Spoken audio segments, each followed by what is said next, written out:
Üdvillő módon mindenkinek! A Vevortól érkezett egy 3500 wattos hibrid inverter, és nem véletlen fogalmazok így, hogy hibrid inverter, ugyanis ez valóban egy hibrid inverter, tehát nem összekeverendő az előző 3500 wattos inverterrel, amiben még submode sem volt.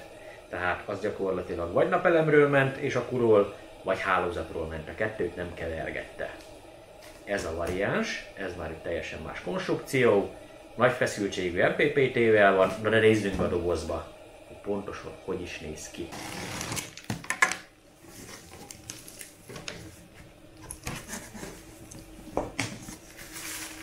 Tehát első körben érkezik egy használati útmutató és egy pici kis antenna.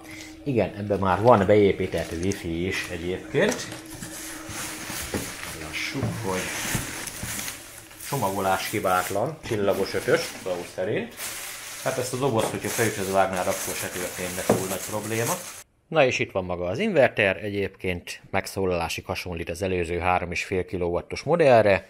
Ugyanúgy itt van neki a kis szűrő, van is alatta valami kis szivacs, ezen az oldalt is alapvetően érintetlen a készülék, fent 2 kis akasztó található, alól itt van egy darab kapcsolónk, 2 ventilátor társaságában, pozitív-negatív akkucsatlakozó, és ugyanazt a elválasztó rendszerű csokis megoldást alkalmazták, pont mint eddig is.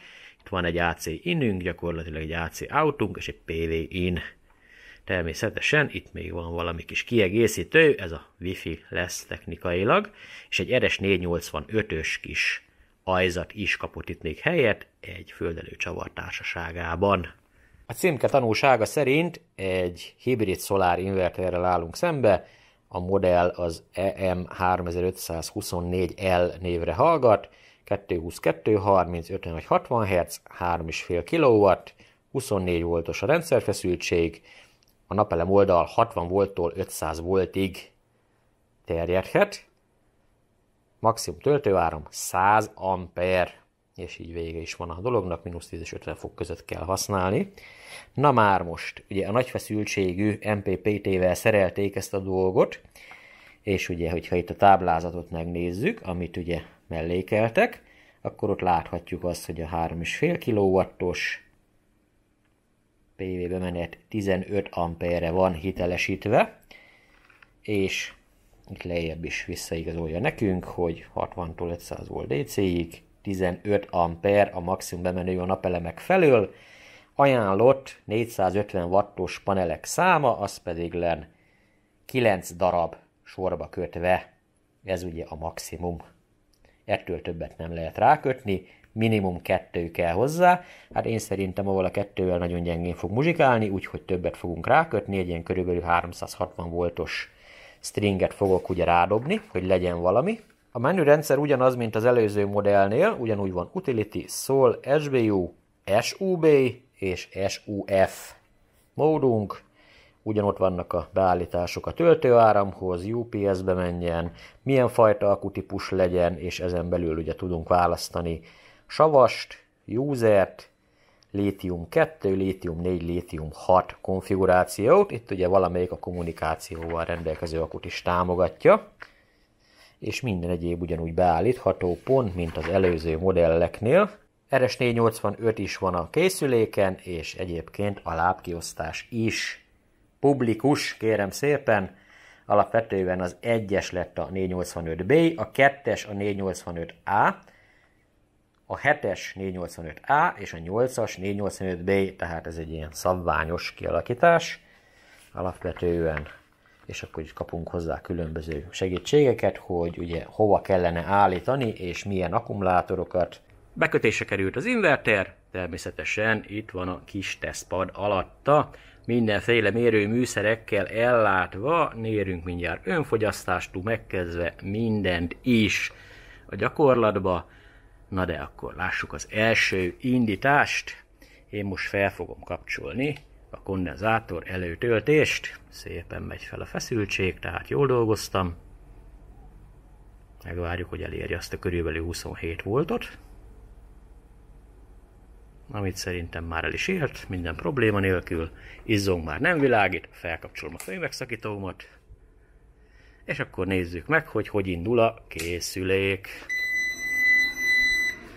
De vadul fütyölt egyet. De már meg is jelent a 230 voltunk, amit vissza is tudok igazolni.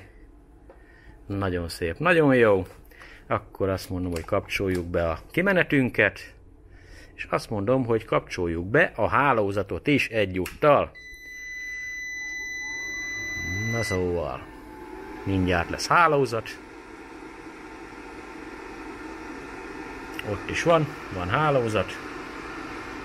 Felkapcsolva még nincs. Na nézzük ezt a dolgot, hogy mit mutat a készülék. Nagyon vadul csipog.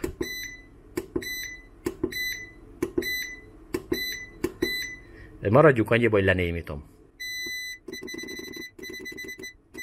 ND1-be kell tenni, hogy teljesen csendben legyen, és akkor onnantól kezdve többet nem fog megszólalni. Ha már itt járunk a 19-es menüpontnál, akkor menjünk is át itt a másik opcióba, és akkor innentől kezdve nagyon szépen csendben van a készülék.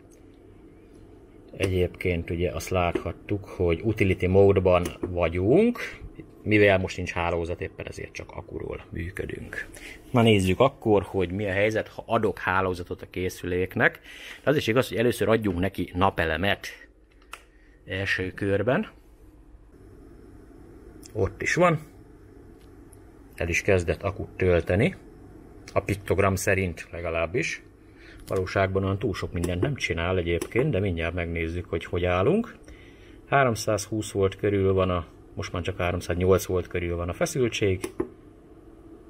1-2 amper, ez a bejövő. Most már tölt.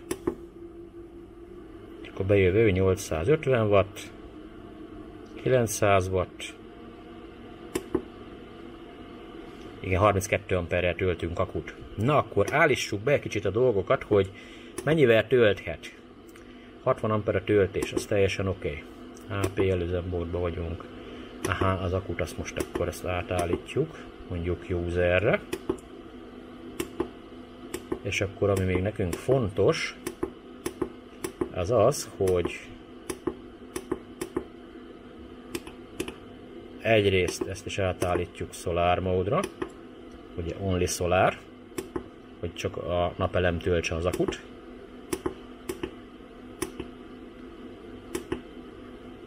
És akkor 28.2, elég lesz nekünk a 28. Jó. Csepptöltés 27.9 lesz. Jó, és akkor a cutoff 21 volt, az most bennünket nem érint per pillanat. A lényeg az, hogy beállítottuk itt a készüléket, most ugye kicsit megnyomja a feszültséget, hogy meglegyen 28 volton, aztán szépen el fogja engedni a napelem swingünket, amint látható, illetve hallható, már csökken is a terhelés, már csak 400 watttal tölt, körülbelül 11 amperre 9-el, tehát mindjárt el fogja érni a szükséges feszültséget. 28 voltot meg is közelítettük, nyilván egy kicsit még kitart, és teljesen le fog menni nullára gyakorlatilag. Jelen esetben van napelem, és van akku is, teljesen tele van az akku. Nézzük, hogy ha adok hálózatot a készüléknek, akkor mi történik. Látom, hogy egy ilyen 24 watt jön a hálózatból, és jön, mert P pozitív alapvetően, de még ugye nem vagyunk átállva, még most villog egyébként, tehát ilyen körülbelül 1 percig fog villogni, és csak aztán áll át hálózatra. Átálltunk bypassra, tehát 1 percig villogott a színuszjel, és aztán teljesen átálltunk bypassra. Lássuk akkor, hogy mi történik. Ilyen körülbelül 7-8 watt közötti érték az, ami a hálózat irányából jön. Az akku irányából konkrétan semennyi. Mondhatni, még töltődik is az, de jelen pillanatban van napelemünk is. Tehát akkor, ha bypass üzemben vagyunk, és van napelem, akkor a hálózatból 7-8 watt közötti érték az, ami jön, és ugye ez a hatásos, nézzünk akkor egy áramot is, közben ott azért van egy majdnem 900 milliamperünk, de lehet 850 is akár, hát azért van meddő, maradjunk annyiba, természetesen attól függetlenül teljesen oké, ez elfogadható érték. Na nézzük, hogy este lesz, elveszem tőle a napelemet, mindjárt el fog tűnni egyébként a napelemikon. Ebben az esetben hálózatból 35 wattra híztunk, hatásos, a meddő az ugyanúgy megvan továbbra is.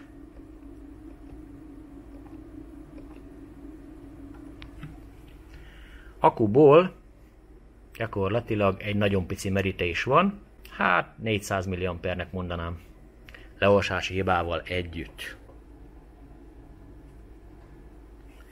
Visszaadom neki a napelemet. Ebben az esetben szépen gyönyörűségesen megint elkezdi majd az akut visszatölteni. Ugyanis az meg van neki engedélye. Igen, már tölti is.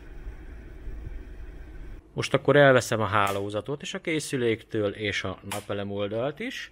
Ebben az esetben ugye csak akkuról üzemel, és én úgy látom, hogy ez egy ilyen 1,1 ampere forma az, ami bemegyen.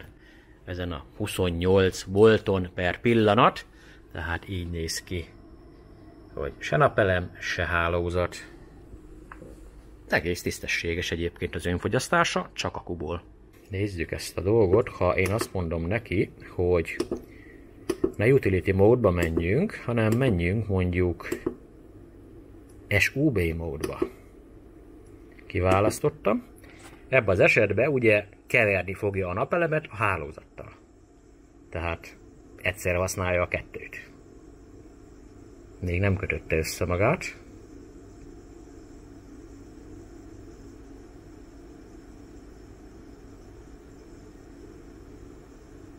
De még egyelőre nem kaptunk P- se, tehát még nem rúgott vissza a készülék. Stabilan veszi ezt a 6-7 wattot. Ez egy nagyon-nagyon jó dolog. Egyébként most már akkor áthidaljuk szépen az ampermérőnket, ugyanis ez csak annyira kellett, hogy az önfogyasztást megvizsgáljam. Mi a helyzet, ha elindítok egy fogyasztót? Nézzük a hálózatot. Aha, persze. Ha majd miután csatlakoztatom. Na majd most. Tehát elindítok egy fogyasztót SUB módba. Hálózatot megrántotta. De csak 300 watttal. Hivatalosan a kimenőnk az sokkal több. Egészen pontosan, mindjárt megmondom, hogy mennyi.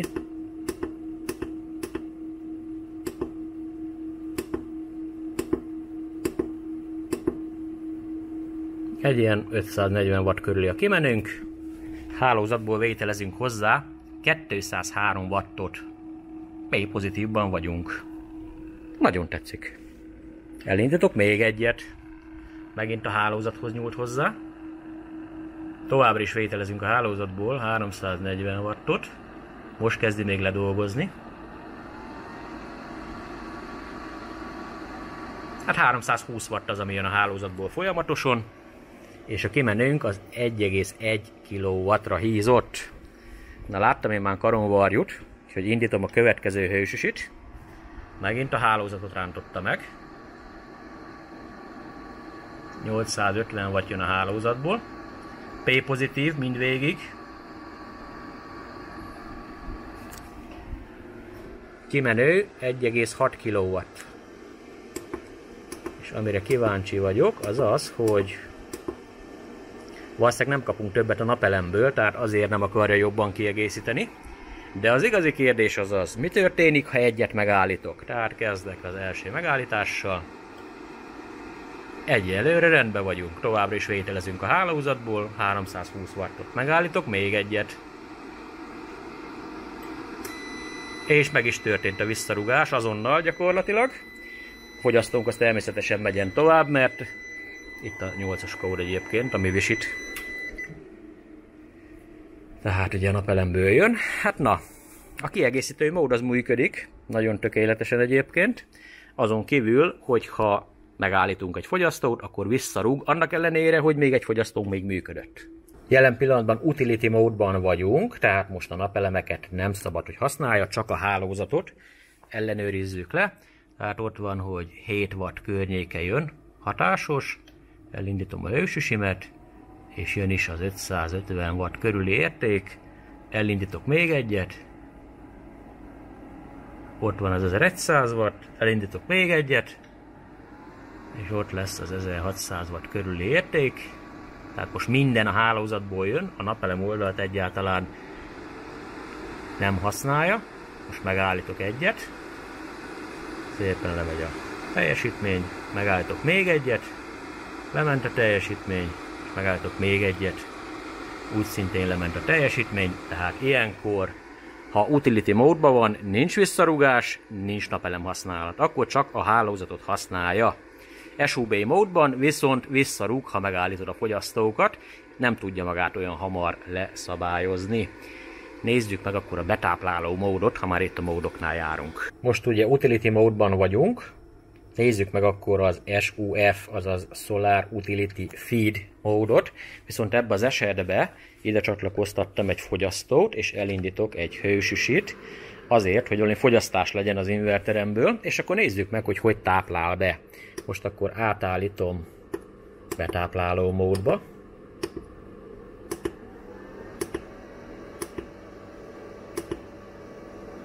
SUF. És ebben az esetben ugye villog a kis színuszjelünk, és szépen elkezd betáplálni a készülék. 340, 400 watttal táplál be, 500 watttal, szépen tanálja a munkapontot, természetesen a nap az megy lefele, szóval itt a 800 wattól több nem valószínű, hogy meg lesz, meg még a fellegek is lehet, hogy itt játszanak velünk, de egy P- van per pillanat ott a felső mérőkén, ami azt jelenti, hogy betáplálunk per pillanat. Nagyon-nagyon fontos, csak akkor táplál be a készülék, ha kérjük tőle. Visszarúgni viszont vissza tud, ha kiegészítő módban vagyunk. Nézzük akkor, hogy hogyan áll át a készülék bypassról, azaz utility-ről SBU-ra, vagy akár Solarra, végül is, de át is állt azonnal, mert rögtön kattant a relé. Tehát hagyja a hálózatot, hogyha azt mondjuk neki, hogy ne bántsa. Csak ugye rendelkezésre áll per pillanat. Hát teljesen oké egyébként az egész mindenség. A Solar Mode az arra utal egyébként, hogy ameddig süt a nap, addig menjen napelem és akuról. Ahogy a nap lement, tehát már nem jön teljesítmény a napelem oldal felől, álljon át hálózatra. Mondjuk ezt megpróbálhatjuk, az igaz. Tehát belépek ide a menübe, és azt mondom neki, hogy Solar. Tehát ebben az esetben most amíg süt a nap, addig marad minden így. Most lekapcsolom a napelemet, mintha este lenne, és át kellene álljon bypassra saját magától. Ez meg is történt, amint látható. Tehát kieméli az akut, például téli estéken, és akkor reggel, mikor felkel a nap, visszajön ugye a napelem. Most vissza felkapcsoltam.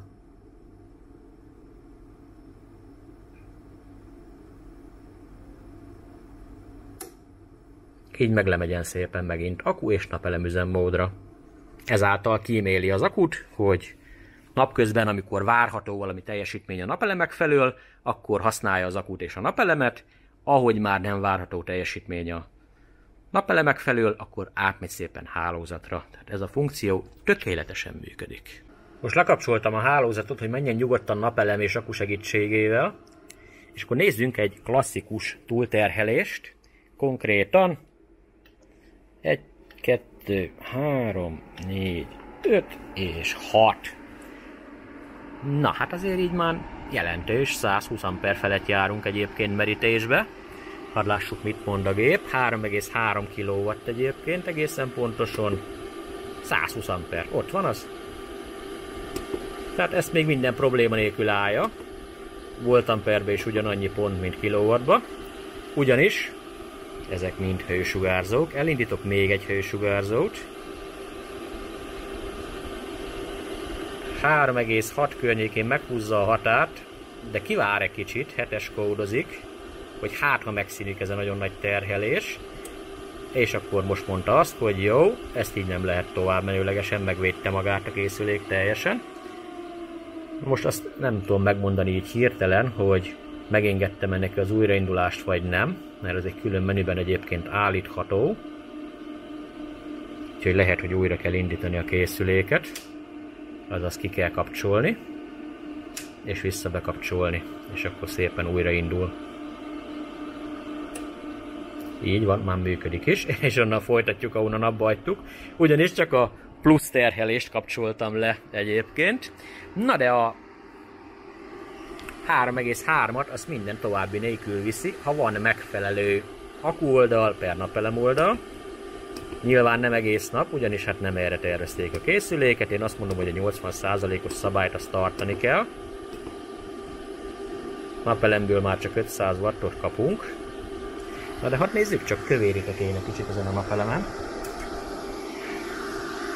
Aha, kapcsoltam fel még egy stringet neki.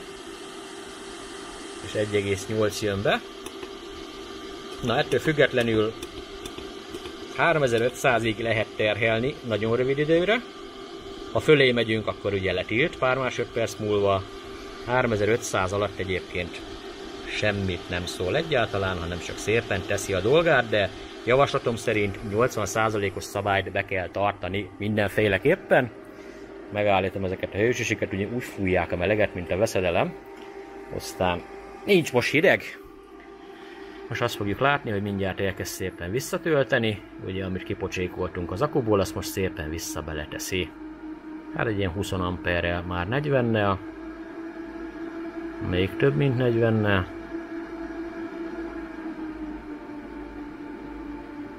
Majdnem 60 ampernél járunk, hadd lássuk a készülék mit mond. 1,6 kW, 60 amper egyébként. Ennyit adtunk meg neki. Na nézzük csak akkor, ha én feljebb veszem ezt a korlátot. És azt mondjuk neki, hogy 1 amperenként lehet állítani egyébként a töltőáramot. Hadd lássuk, hogy mennyi a maximum, amit engedélyez napelem oldalról. Illetve, hogy ez az összes a kettes menüpontban, tehát itt nyilván a 100 ampert fogja engedni.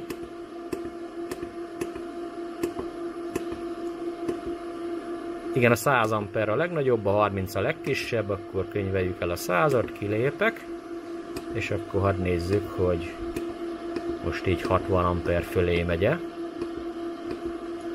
1,8 kW, hát nem nagyon fog fölé menni, ugyanis nem jön be több, az a nagy helyzet.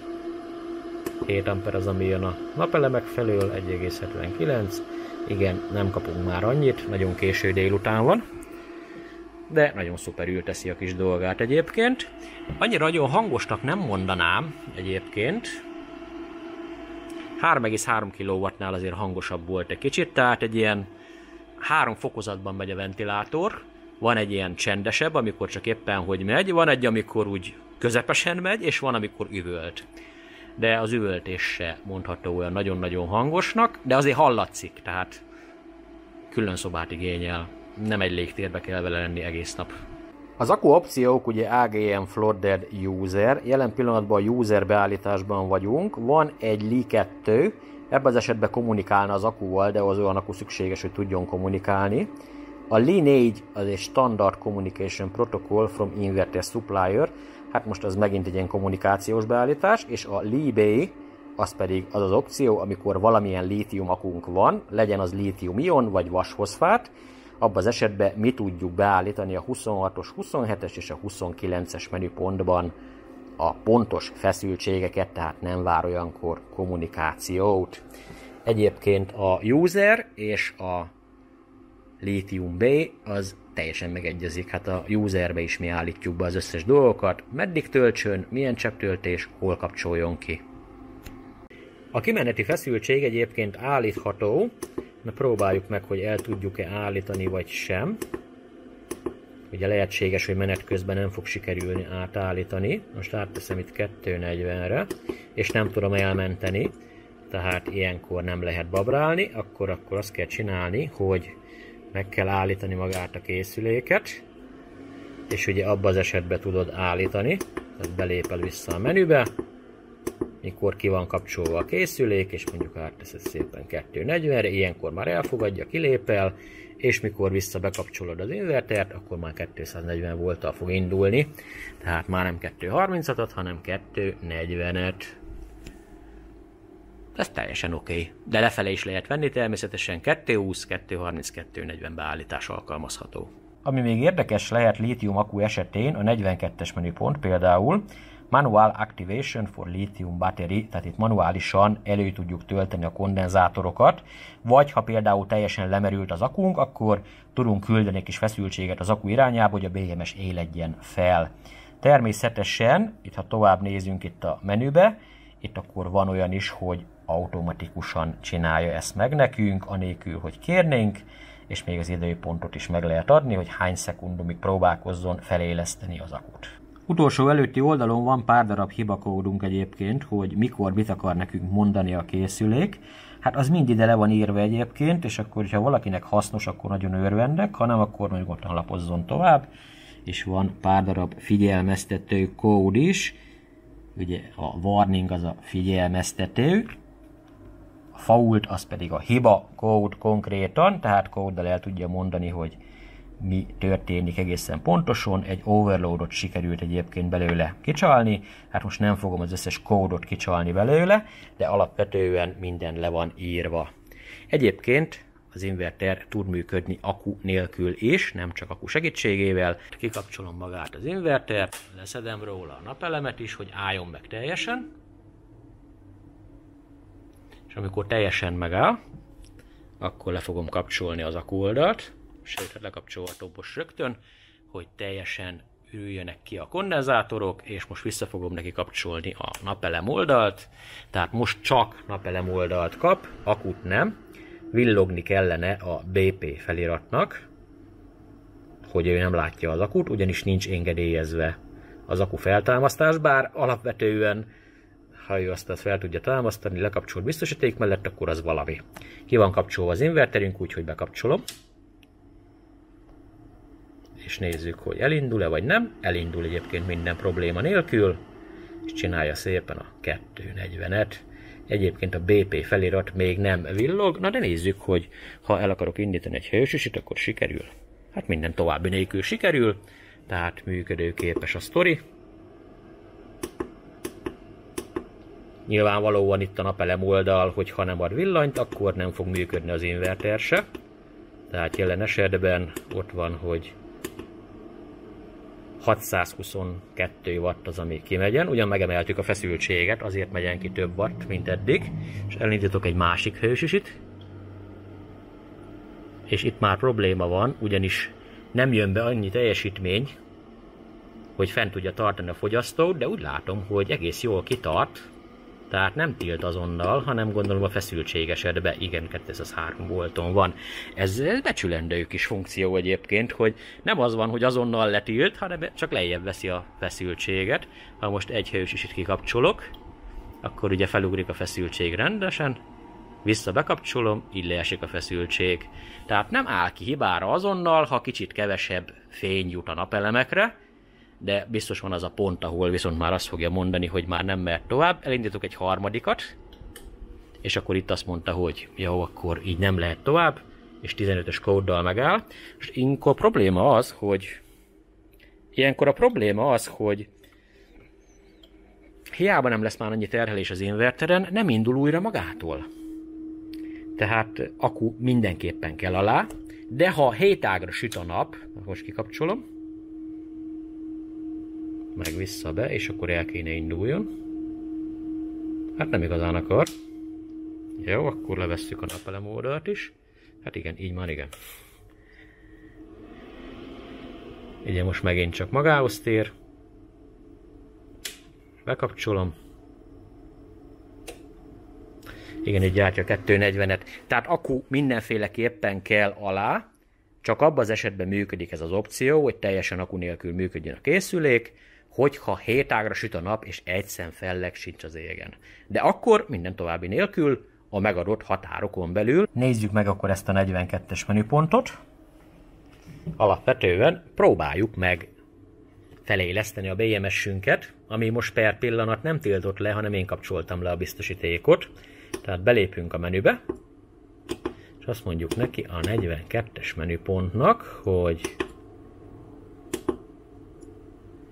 ACE, tehát engedélyeztem azt, hogy előtöltse a kondenzátort, és ugye most próbálkozik, hogy elindítsa a BMS-t egyébként, és elő is töltötte a kondenzátort, tehát egész magas értékre is. Na jó, hát felkapcsolom neki akkor a biztosítékot, hogy akkor lássa ezt az akut, és akkor nem fog ugye próbálkozni a végtelenségig. Annak ellenére itt szépen villog a funkció, tehát nagy valószínűséggel akkor ki kell kapcsoljuk, tehát nem kapcsolja ki magát, hogyha ezt aktiváltuk. Igen, a cén marad. És akkor NOP. Így most abba hagyta. Jó. Tehát előtölti a kondenzátort, ha kérjük, belépünk szépen a menübe, megadjuk neki, hogy töltse elő a kondenzátort, és lehet felkapcsolni a biztosítékot. Összességében az inverter egyébként, amit megígér, mindent be is tart. Konkrétan, ha utility módba tesszük, akkor csak a hálózatot használja, a napelemet és az akut egyáltalán nem bántja. Amennyiben SUB módba tesszük, akkor keveri a napelemet a hálózattal, úgy, ahogy az elő van írva. Sajnos visszarúg, ha megáll egy nagyobb fogyasztó, de egyébként folyamatosan nem táplál be. Ez dicséretes mindenféleképpen, a visszarúgás az annyira nem. Hogyha SUF módra állítod, akkor viszont ne csodálkozzál, ha be fogol táplálni, tehát amennyiben, ha valaki hálózatra akarja kötni, nagyon óvatosan piszkálgassa ezeket a beállításokat, mert könnyörtelenül be fog táplálni a készülék, ha SUF módba fogja állítani. A Sol mód az meg egy nagyon-nagyon jó dolog, hogyha spórolni akarunk az akukkal, például téli időszakban, hogy csak nappal menjen akuról és napelemről, este pedig menjen át hálózatra, amennyiben van természetesen, ez nagyon-nagyon fontos. Beépített wifi van, ehhez a Smart Test kell egyébként letölteni, és akkor ki tudjuk engedni az internetre. Ebben az esetben ugye távolról látható a készülék, hogy éppen mennyire süt a nap, mennyire van feltöltve az akku, milyen terhelés van rajta. RS485 porttal rendelkezik a készülék, de egy speciális akku kell, hogy ezt ki tud próbálni, illetve hogy használni is tudjad. Én javaslatom szerint szigorúan tartsuk be a 80%-os szabályt, ugyanis egy 3500 wattos készülékkel van dolgunk, úgyhogy ne akarjál ezzel mondjuk 4 kW-tal fogyasztani, bár nem is tudsz, mert letilt 7-es kóddal, tehát ezt láthattuk a videóban is. Ha tetszett a videó, nyugodtan dobhatsz egy lájkot, ha még nem tetted, akár fel is iratkozhatsz, de tudod, minden rád van bízva, és jövök szépen csendbe az érdekességekkel is, csak érjünk oda, ugyanis elég hosszú projektek vannak, amik elég nehezen valósulnak meg. A következő videóig is, na csá! Amint az látható, csak akku áll rendelkezésre, és hát én arra gondoltam, hogy mi volna lenne, ha... Bizony! Nézzük már meg! Az előző beindította, és ez is beindítja, minden probléma nélkül.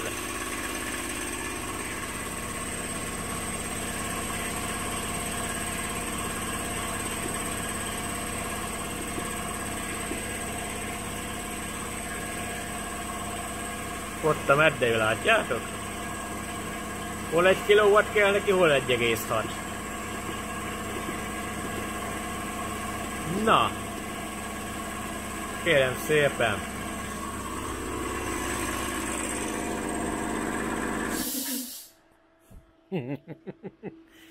Nézzük már meg még egyszer, na! Ha kibírja.